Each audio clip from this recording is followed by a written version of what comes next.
pain is everywhere. You can hide under here. It will come where you are. It's everywhere. Viktor Frankl calls it unavoidable suffering. You can't duck it. But most people spend their life not wanting to deal with the pain of rejection, the pain of defeat, the pain of being disappointed, the pain of losing, the pain of failure, the pain of being criticized, the pain of not being liked, the pain. That's called life. Life is full of pain. It's everywhere. But guess what? There's no gain without pain. Because it's the pain of regret that you experience. If I had it to do over again, that's a pain. Don't you know that's something? When you know, I was in a seminar once and this lady stood up. If I had my life to live over again, she talked about all of the things that she would do. And you can feel the pain of regret in her voice. The pain of regret. She still experienced pain. She was trying not to experience the pain of defeat, the pain of disappointment, the pain of loss, the pain of lack of support. And she still experienced pain. It was right there. We can't get around it. Most people are governed by their habits, their fears, and the opinions of others. A lot of people never try anything differently because they have been convinced by people in their lives that they value that they can't do it. They're living within the context of the opinions that other people have of them, the low expectations.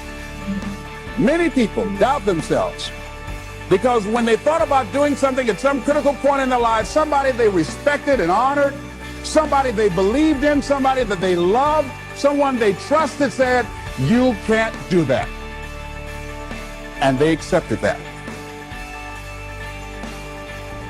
He says, courage isn't for somebody else, for medals, applause, or moral debts. Courage is what at that moment feels most right for you. Not just situational ethics, but what feels right in your heart, the word of the heart, what feels right in your heart. One great philosopher says, cowards die many times before their deaths. The valiant never taste of death but once.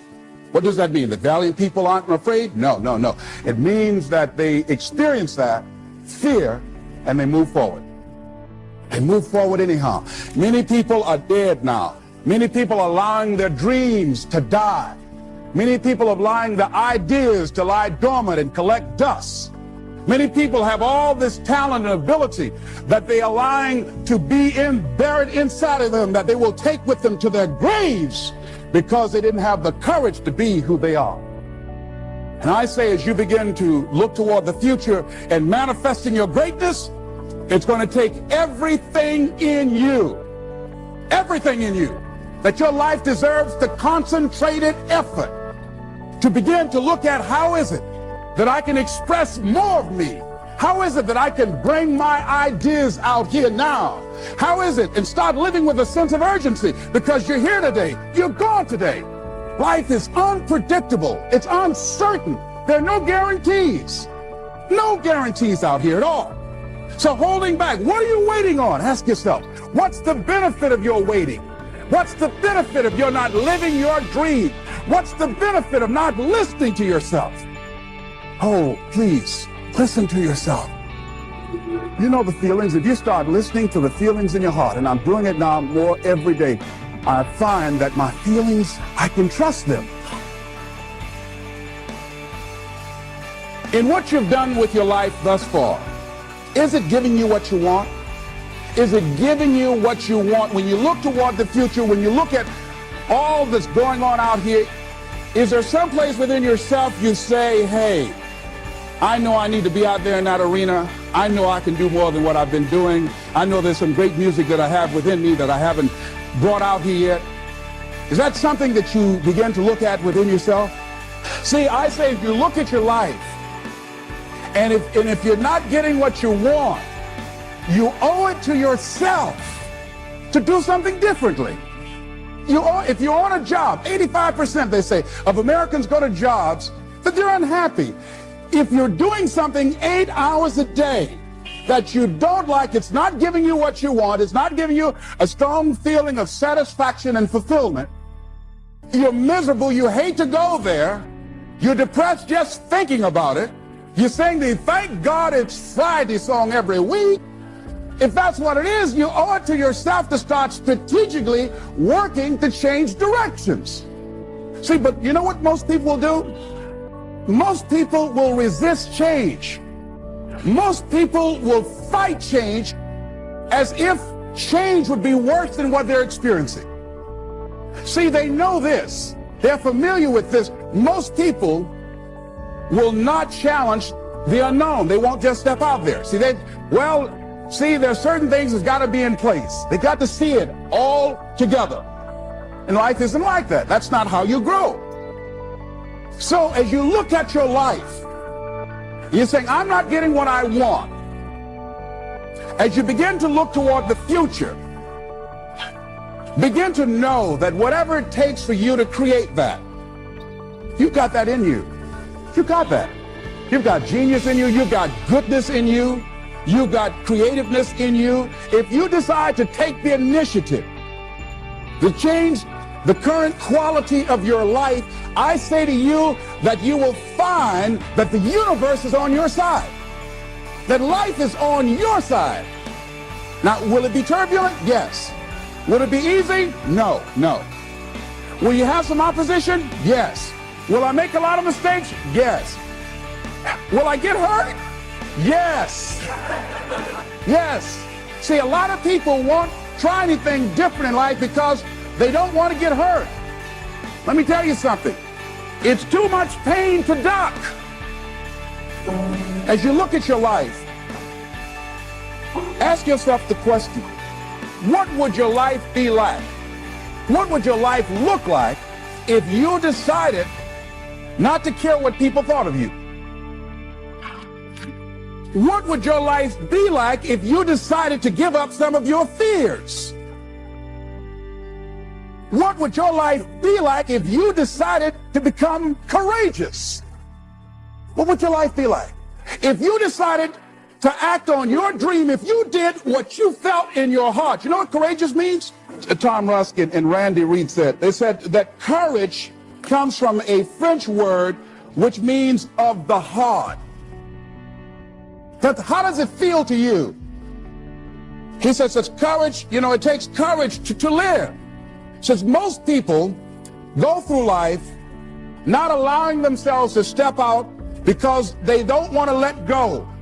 They don't want to be blown around. They don't want to be moved. The courage to face life's whirling wind of contradictions. The courage to love yourself. The courage to love. For years, I was afraid to love. The courage to take a chance. The courage to be who you are. And I say to you, that as you look toward the future, you look at life on a daily basis, if there's something that you have been given, if you've heard something within yourself that you know that what you're doing now doesn't fit for you, it doesn't work for you, it's not giving you what you want, and there's something else that you want to do, don't allow that inner doubt in you to talk you out of it, to build a case on why you can't have it, to tell you why you're not good enough. You ignore that inner voice and all of the external voices. Don't judge the possibilities for what you can do based upon the circumstances, because the circumstances won't determine who you are. Don't determine what you're able to do based upon your resources.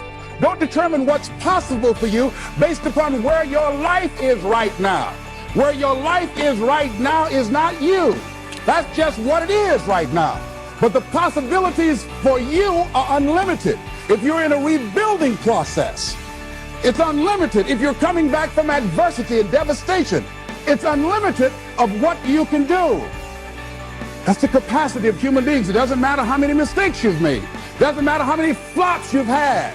It doesn't matter how much money you've lost. In fact, I see it only as an investment of what you learn from life, not losses, but investments of what's possible for you. And I say to you that once you start listening to yourself and as you begin to act on your dream, as you start just trying to find your way, doing what you can with what you have, you will start seeing things opening up for you. You'll start attracting people. You say, where'd they come from? Things will start coming together, clicking for you. You say, whoa. You start brainstorming. Ideas will come out of nowhere as you focus on it. The key to it is to begin to focus on what it is you want to do. Why, Les? Why is that important? Because as you focus on that which you want to do, that which we focus on, that which we give our energy to, it will begin to multiply. It will begin to expand. It will begin to develop your consciousness. And out of that comes your greatness. Out of that comes a commitment. Out of that comes a passion for life. Out of that comes a special power that you have in you that you haven't even called on yet. See, the powers that we have will never reveal themselves if we don't challenge them, if we don't put ourselves in a position where we have to use them. So one of the most important things is reading a book that's a really interesting book called Instant Millionaire, and the guy said, put yourself in a position where you can't retreat, where it's do or die, sink or swim. Here's what you'll find out. You'll develop incredible swimming skills. You'll find yourself stroking unlike you've ever seen before. Through the inspiration of desperation, you'll become more creative than ever before. So what is it? How do we handle that whole piece? Throw your whole self into it. See, most people go at it tentatively. They don't give all their stuff. They don't concentrate. They don't put everything they've got in. One guy wrote a book called All You Can Do Is All You Can Do. And all you can do is enough. But he said, make sure you do all you can do. And if we're honest this evening, we know that we haven't done all we can do. So as we look at the future, we can decide that from this day forward, as I look at my personal relationships, if I look at my professional relationships, if I look at my family relationships, if I look at all the dimensions of my life, looking at myself mentally, emotionally, and spiritually, I'm going to do all I can do to develop me, to bring my talent out here, to make a contribution to life.